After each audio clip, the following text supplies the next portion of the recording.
Bueno, buenas tardes a todos, con la bendición de Su Eminencia Kirilo, obispo de Buenos Aires, Sur y Centroamérica de la Iglesia Ortodoxa del Patriarcado Serbio. Damos comienzo a la tercera charla sobre este nuevo ciclo de Catecismo Ortodoxo. Y en esta oportunidad vamos a hablar sobre el capítulo 2 de nuestro libro de Catecismo, ¿no? El capítulo 2, en el cual habla sobre el credo niceno-constantinopolitano, ¿no? Y vamos a hablar un poco sobre la historia de esos dos concilios ecuménicos y luego vamos a empezar a hablar acerca de los puntos. Obviamente, en la charla de hoy vamos a hablar sobre los primeros puntos del credo y después vamos a continuar. Para eso vamos a hacer compartir pantalla.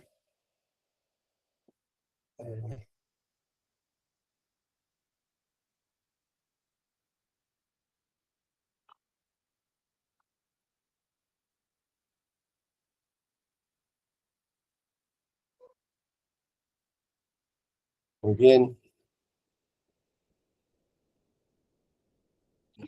Díganme, por favor, si lo pueden ver bien, ¿no?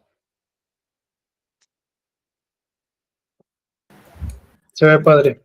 Sí, perfecto.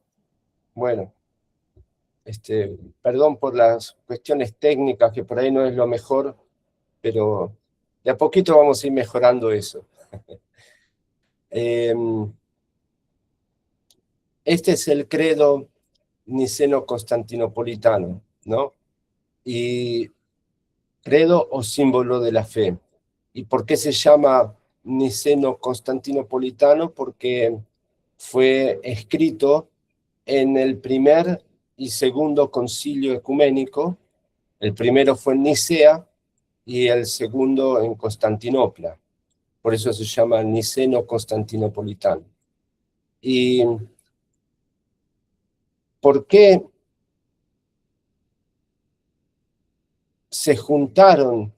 ¿Por qué se hicieron los concilios? Vamos a hablar un poco de eso, un poco de por cuántos concilios ecuménicos hubieron, y esta es la descripción de los dos primeros concilios ecuménicos. Como muchos saben, ¿no?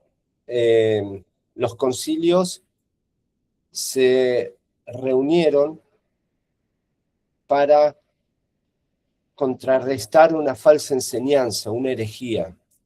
Y cada vez que surgía una herejía, alguien que quería enseñar algo contrario a lo que estaba escrito o se sabía de las Sagradas Escrituras y de la Santa Tradición, entonces se reunían todos los obispos en concilio para definir cuál era la verdadera enseñanza, ¿no?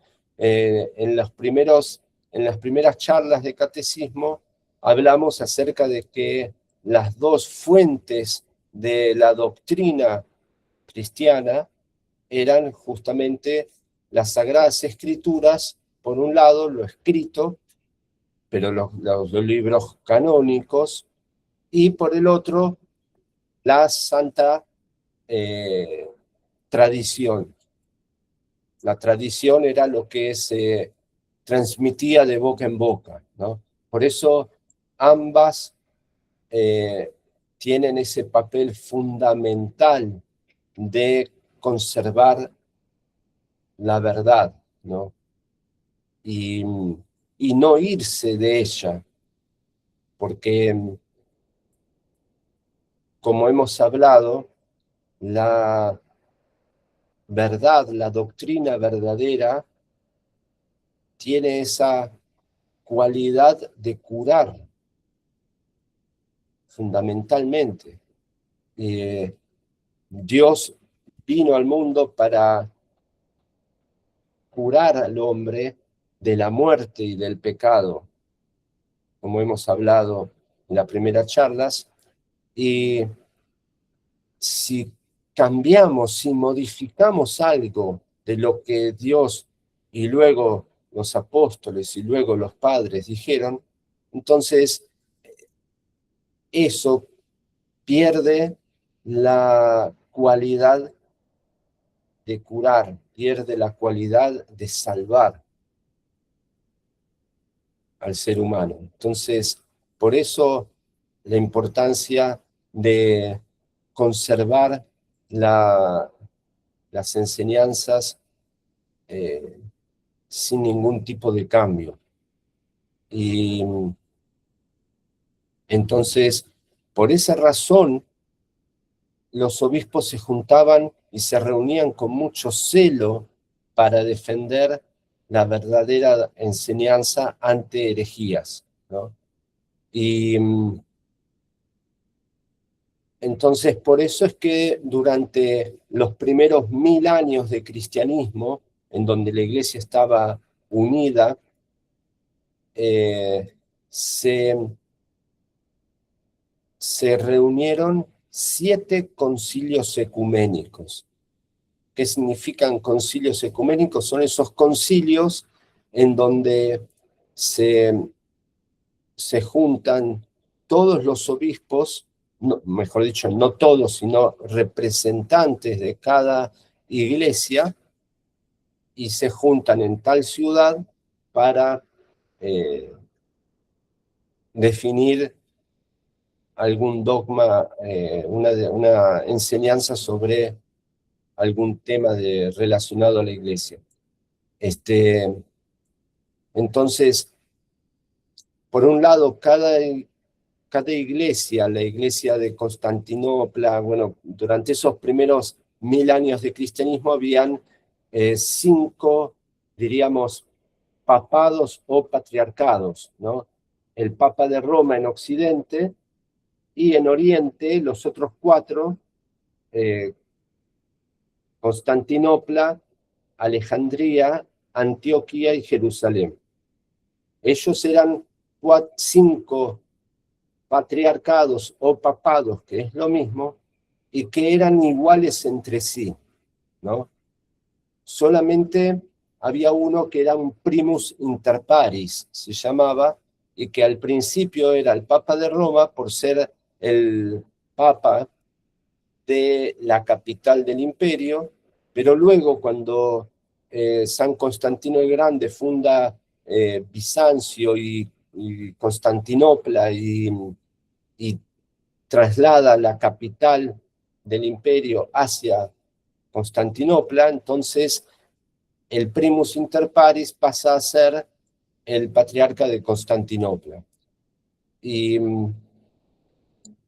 entonces cada iglesia, cada una de las 5 iglesias, tenían su papa o patriarca y sus obispos, ¿no? Y administrativamente cada iglesia tenía su sínodo, ¿no? El sínodo significa cuando se reúnen algunos de los obispos para resolver alguna cuestión de su propia iglesia, ¿no? Y concilio es cuando se reúnen todos los obispos de esa sola iglesia. Y concilio ecuménico es cuando se reúnen representantes de todas las 5 patriarcados y que se juntan de manera ecuménica. Por eso es que esa es la palabra. Entonces, concilios ecuménicos hubieron 7, mientras la iglesia estaba unida en esos primeros 1000 años de cristianismo. Y el primer concilio, acá lo vemos, se realizó en Nicea en el año 325, fue llamado por el patriarca Constantino el Grande, y el papa que estuvo en ese concilio fue Silvestre, el Papa Silvestre y el patriarca Mitrofán de Constantinopla. Y en ese concilio participaron en total 318 padres, ¿no? ¿Y por qué se reunieron en ese concilio? Se reunieron porque Arrio, el primero, ese gran, un hereje que hizo mucho daño a la iglesia, quería imponer su enseñanza de que la segunda hipóstasis es persona, ¿no? La segunda persona de la Santísima Trinidad era creado. Ahora vamos a ir a ese tema. Y es decir, que habla de nuestro Señor Dios y Salvador Jesucristo. Y en ese concilio participaron grandes santos como San Nicolás el Milagroso, que en Occidente se lo conoce como San Nicolás de Bari, porque sus reliquias están ahora en Bari, en Italia, y en Oriente se lo conoce como San Nicolás el Milagroso de Mira en Licia, en Asia Menor. Pero es el famoso y santo grande San Nicolás que todos veneramos. También participó San Espiridón, gran obispo de Tremitunte, y el gran Atanasio el Grande, que en ese momento era diácono y participó en representando la iglesia de Alejandría. Perdón, esto tendría que no estar. Pero bueno, ¿qué sucedió? Arrio quiso, como dijimos, explicar, enseñar, imponer su herética interpretación de que la segunda hipóstasis de la Santísima Trinidad era creada. Y claro que no se puede, bajo ningún punto de vista, es una herejía muy grande, aceptar que el Hijo de Dios fue creado. ¿Por qué? Porque si el Hijo de Dios fue creado por Dios Padre, entonces significa que en algún momento el Hijo de Dios no existió, porque si algo es creado, significa que tiene un principio y que antes de ese principio no existía, ¿no? Entonces, de ninguna manera se puede aceptar que el Hijo de Dios no haya existido, haya habido algún tiempo en el cual no haya existido. El Hijo de Dios es. Y por esa razón, los padres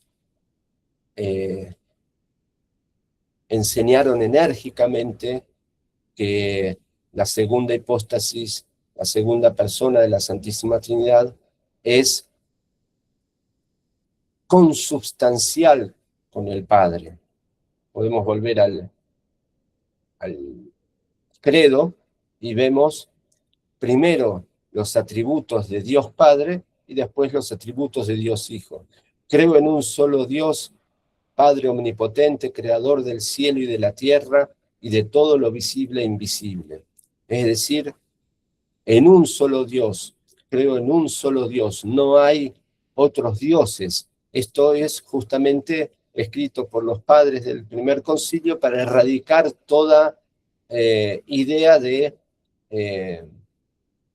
la existencia de dioses paganos. No existen, simplemente hay un solo Dios. Y ese Dios es Padre omnipotente y es el creador de todo del cielo, de la tierra, de todo lo visible e invisible. Punto. es un solo Dios, no hay otros dioses. No es que Él es el verdadero Dios o Él es el Dios más grande. Él es el único Dios, no hay otros dioses. Y es Padre, ahora vamos a explicar por qué Padre, es omnipotente y es creador de absolutamente todo. Es el principio de todo. Y en un solo Señor Jesucristo, Hijo unigénito de Dios. Es decir, que la segunda hipóstasis es hija de Dios. Por eso lo llamamos Padre y lo llamamos Hijo, para comprender la dinámica y la relación entre las tres personas de la Santísima Trinidad. Y que nació del Padre antes de todos los siglos. Es decir, que acá los padres de la Iglesia definieron que Él no es creado, sino que nació del Padre.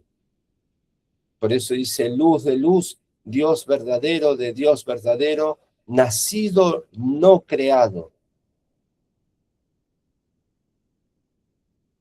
Y acá falta algo gravísimo que me acabo de dar cuenta en esta traducción, consustancial con el Padre porque en todas las cosas fueron creadas.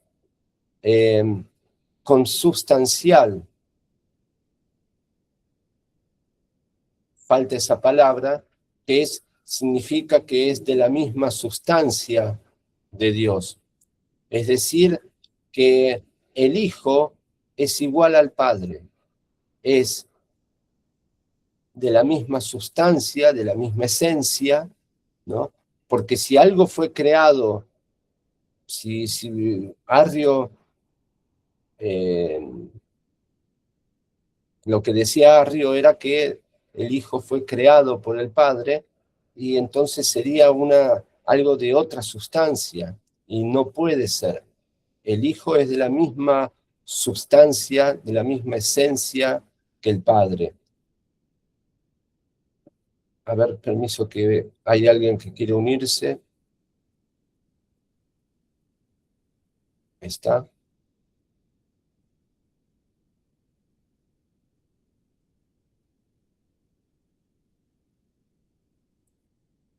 Entonces,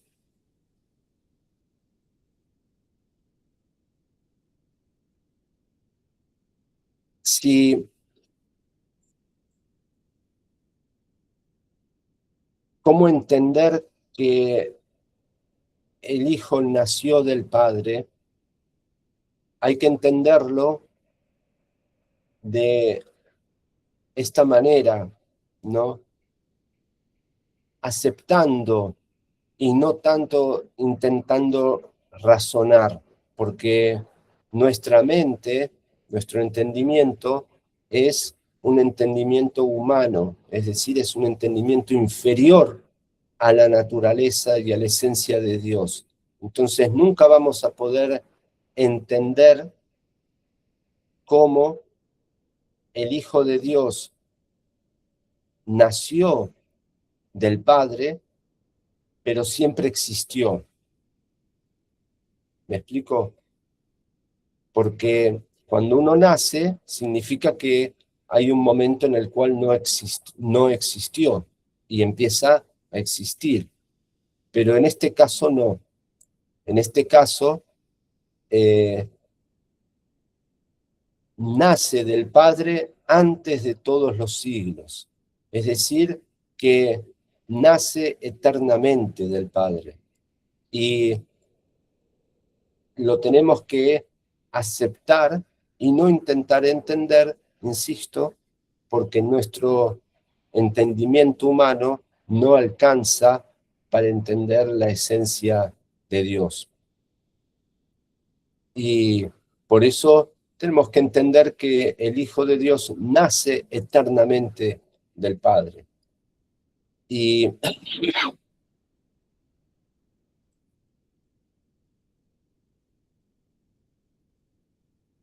Entonces,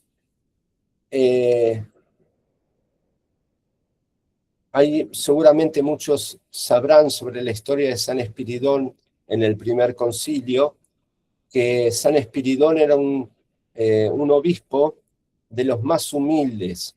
Él era pastor de ovejas, y bueno, por su humildad, por su extrema simpleza y santidad, lo eligieron obispo de Tremitunte, y fue participante de este concilio. Y cuando preguntaban, cuando se discutía acerca de cómo puede ser que Dios sea uno, pero tres personas, ¿no? Él tomó la palabra y explicó de la siguiente manera. Tomó un ladrillo, por eso hay un ícono famoso de San Espiridón con un ícono, con un ladrillo, y que ese ladrillo él a la vista de todos lo explica y dice: este ladrillo está hecho por tierra, por agua, que fueron cocinadas con fuego y se hizo el ladrillo. Entonces hay tres elementos: tierra, agua y fuego. Y las tres cosas hacen hacen el ladrillo.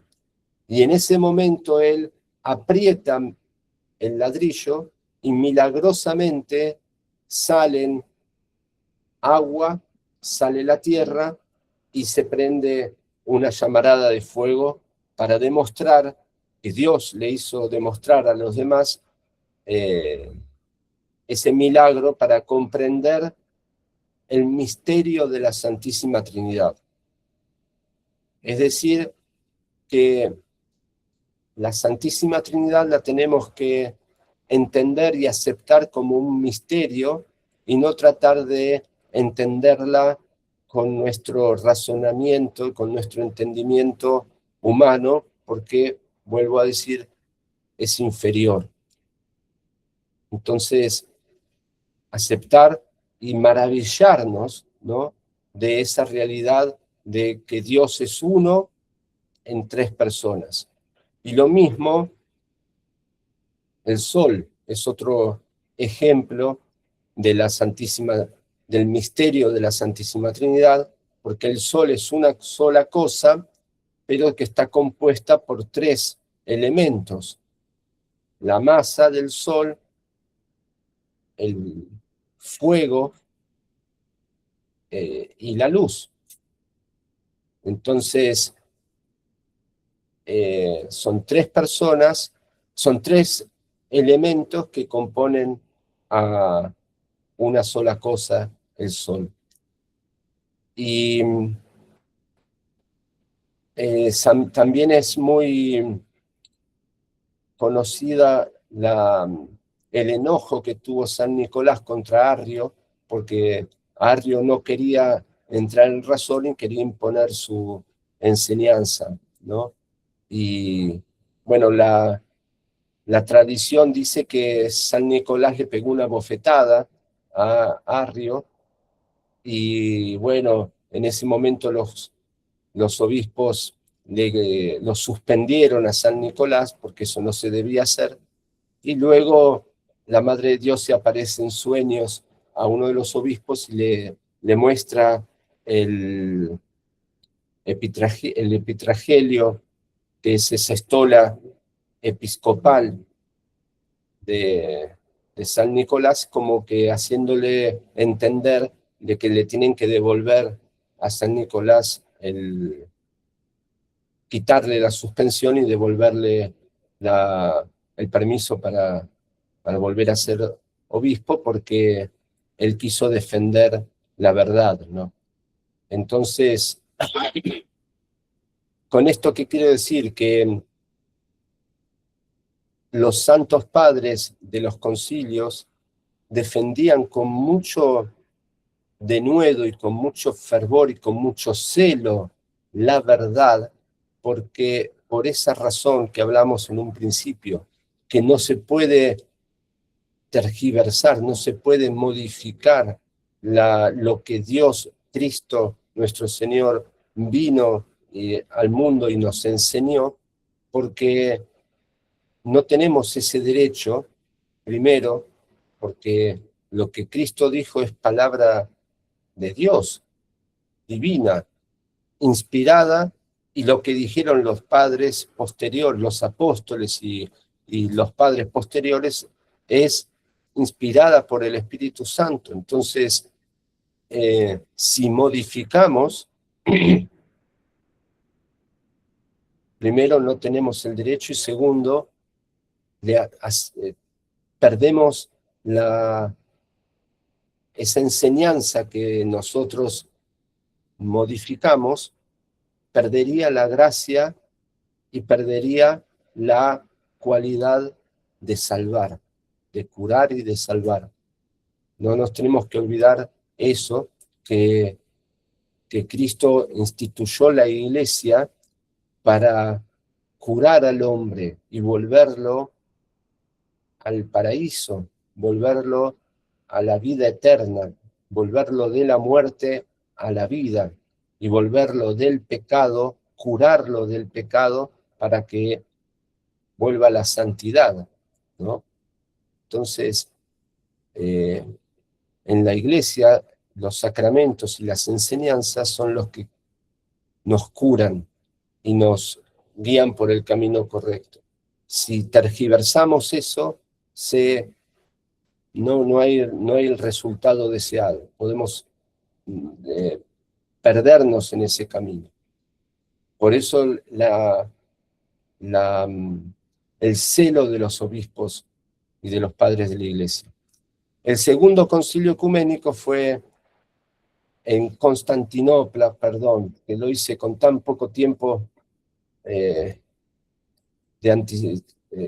vengo de una gripe y no es para justificarme, pero vengo de una gripe fuerte en la que no me permitió prepararme muy bien y esto lo tengo que corregir. El segundo concilio ecuménico fue en Constantinopla, en el año 381. Y este segundo concilio fue levantado contra Macedonio, que decía que ahora la tercera persona de la Santísima Trinidad, es decir, el Espíritu Santo, era creada, ¿no? Primero Arrio decía que la segunda persona era creada, ahora Macedonio decía que el Espíritu Santo, la tercera, era creada. Y por eso se reunieron nuevamente, esta vez se reunieron 150 padres, y entre ellos el más importante era San Gregorio el Teólogo, que presidió el concilio, después San Gregorio de Niza, San Cirilo de Jerusalén, otro gran santo que luchó mucho contra Macedonio, y todos ellos confirmaron el símbolo de la fe niceno-constantinopolitano y condenaron la herejía de Macedonio y también confirmaron todo lo decidido en el primer concilio, o sea que el segundo concilio confirmó todo lo definido en el primero. Y así también los otros concilios iban confirmando o corrigiendo cosas de lo anterior, ¿no? Y eso es muy importante porque los obispos actuaban con inspiración del Espíritu Santo, ¿no? Y entonces, todo lo que está definido en esos 7 concilios ecuménicos se entiende que está, como decir, recontra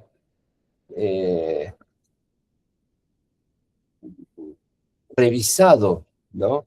Porque cada concilio revisaba lo que hizo el anterior.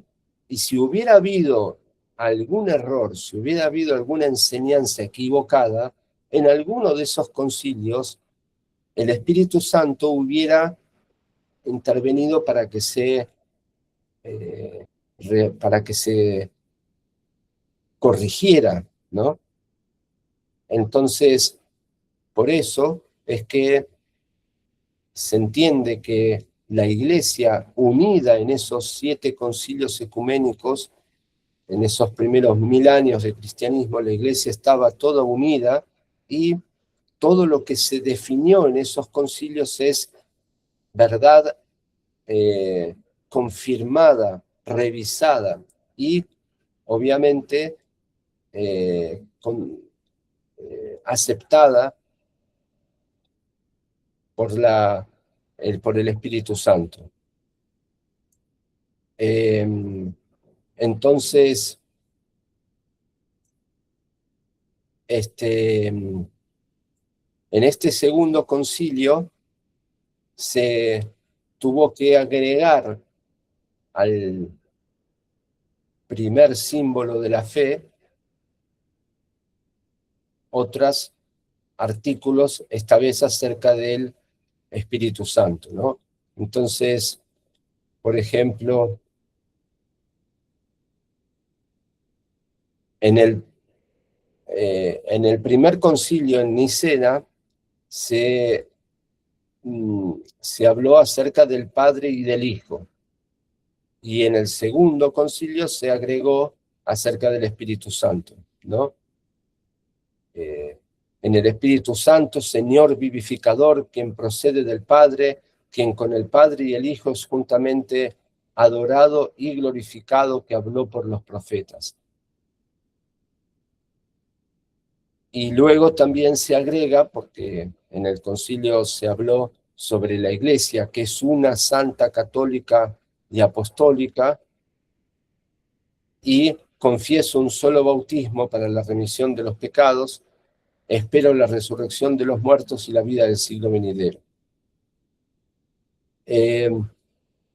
Vamos a ir hablando uno por uno sobre estos puntos del credo, pero empezamos sobre Dios y los atributos de Dios, ¿no? Creo en un solo Dios, Padre Todopoderoso, Creador del cielo y de la tierra. Primero, tenemos que hablar de por qué es importante el credo y confesar nuestra fe. Porque la fe nuestra la debemos expresar abiertamente y la debemos confesar todos los días. Por eso es que el credo es parte de las oraciones de la mañana, por la importancia que tiene de recitarlo todos los días. El credo nos confirma en nuestra fe y confirma también nuestros pensamientos. Y eso obviamente nos incide en nuestra educación, en nuestra conciencia y obviamente en nuestra salvación, ¿no? Entonces, cuando hablamos de Dios, hablamos de sus atributos, que Dios es espíritu, como dice en Juan 4:24, Dios es un ser viviente, ¿no? También aquí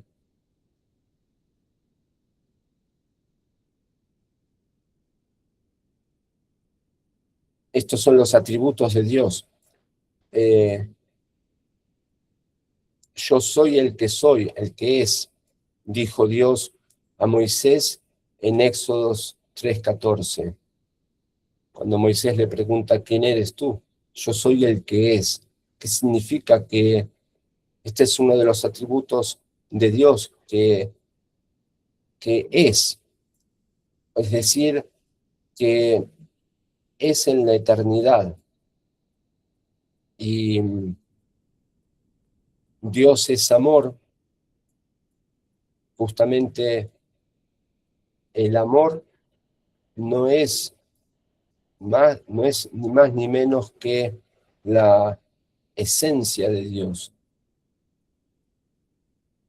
Nosotros, los seres humanos, nos guiamos por el amor cuando sabemos que estamos actuando bien porque sentimos amor en nosotros y en nuestra relación con el otro. ¿Por qué? Porque el amor es una esencia, es esencia de Dios. Y entonces todo lo que hagamos con amor nos acerca a Dios. Cuando amamos al prójimo, nos unimos a Dios. Cuando amamos a Dios, nos unimos al prójimo, ¿no? Por eso, porque Dios es amor. Dios es espíritu, le dijo el Salvador a la samaritana, ¿no? Y justamente porque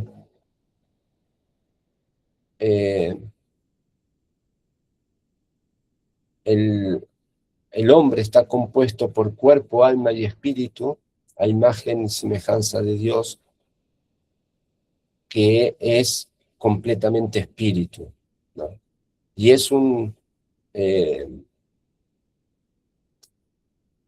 la esencia de Dios como espíritu es una esencia simple, ¿no? Pero ¿qué sucede?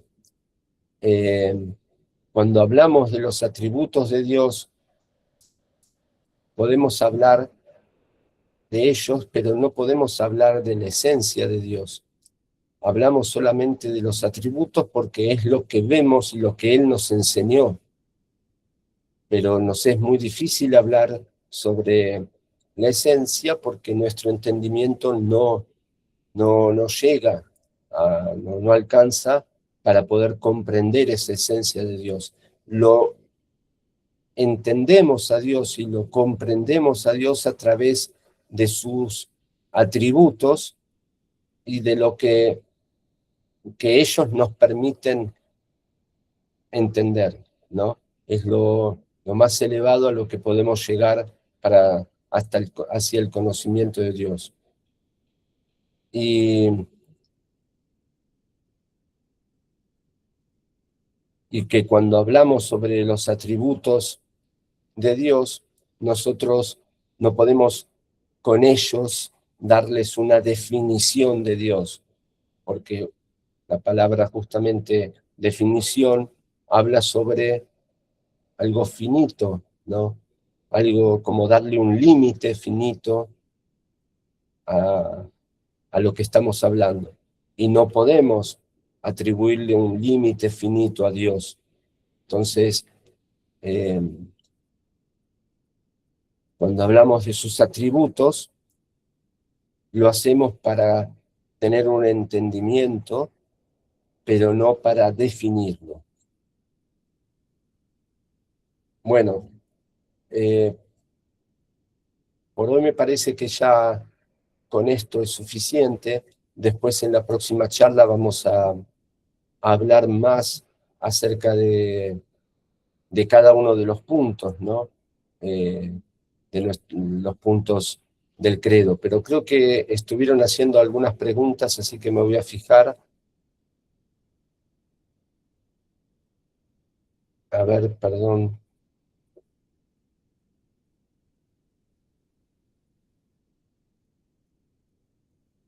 O no me digan que se pudo escuchar, porque acá alguien preguntó si... Sí, padre, se escuchaba, sí. Ah, bueno, porque alguien preguntó si yo tenía el volumen bajo. De la sexta sesión del Nicea II, además, ¿cómo puede ser el séptimo, el falso concilio común lo diera, si no tiene acuerdo con los 6 santos concilios, porque lo presidían, porque todo lo que se considera séptimo es sexto?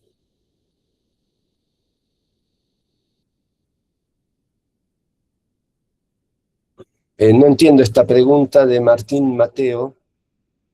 A ver si alguien la puede... si Martín la podrías resumir a la pregunta.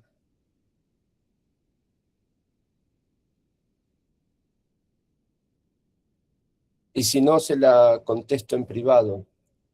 Y si uno es ignorante, es decir, no sabe cuál es la verdad, pero no según la letra de Dios. Bueno, si uno es ignorante y no sabe cuál es la verdad, pero actúa según la letra de Dios, mandamientos, y respeta y cuida a su prójimo, y trata de cumplir con los sacramentos, pregunta si está por el buen camino. Sí, claro, porque el apóstol Pablo justamente dice que la ley está impresa por Dios en el hombre, ¿no? La ley moral, ¿no? Porque todos somos creados por Dios. Y entonces, cuando Dios creó al hombre, lo hizo imagen y semejanza. Y esa imagen de Dios le confiere al hombre esa ley moral que es, como decir, educada por Dios. Entonces, por más que la persona nunca haya oído hablar de Dios, nunca haya oído hablar de Jesucristo, probablemente actúe moralmente bien y eso es ir por el buen camino, obviamente. Y eso es debido a que Dios, como dice el apóstol Pablo, le puso la ley, la ley moral como un sello en el hombre. Y distinto es si una persona conoce o logra conocer o leer acerca de Jesucristo y se niega a aprenderlo, y se niega a buscar más acerca de él, ¿no? Eso ya es distinto. Pero si alguien que nunca escuchó hablar de él y intenta hacer las cosas según siente en su corazón, está por buen camino. Porque justo te había dicho que los pasos no están de acuerdo. Bueno. Es una cita lo que puso Mateo. Bueno, después la voy a guardar y la voy a ver bien. Bueno, ¿alguien tiene alguna otra pregunta o consulta o comentario? Tranquilamente puedes activar el micrófono y hacerla. Hola, padre. ¿Puedo hacerle una consulta que no está relacionada con los temas que vimos? Sí, sí, claro. Quería consultar cómo recibe la Iglesia Ortodoxa Serbia acá en Argentina a los que vienen de la Iglesia Católica Romana. De la siguiente manera, con estas clases de catecismo, explicándole, hablando, enseñándole sobre las diferencias entre la Iglesia, la confesión ortodoxa y las demás confesiones, y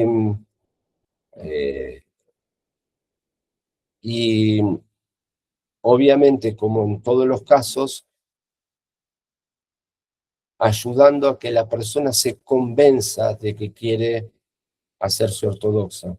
Y una vez que se convence ella, se le explica que si se bautiza o se confirma en la Iglesia Ortodoxa, ya va a empezar a comulgar en la Iglesia Ortodoxa y ya no puede seguir participando de los sacramentos en la Iglesia Católica Romana. No puede comulgar en la Iglesia Católica Romana. Y en cuanto a si la aceptamos el bautismo o no, si por ejemplo esta persona fue bautizada en la Iglesia Católica Romana y quiere pasarse a la Iglesia Ortodoxa, en la Iglesia Ortodoxa Serbia permitimos que recibirla a través de la crismación solamente, es decir, el sacramento de confirmación. Pero eso siempre se hace con bendición del obispo. El obispo tiene que decidir si hacer un bautismo nuevamente o si recibirlo a través del sacramento de la confirmación. La mayoría de las veces se hace a través del sacramento de la confirmación.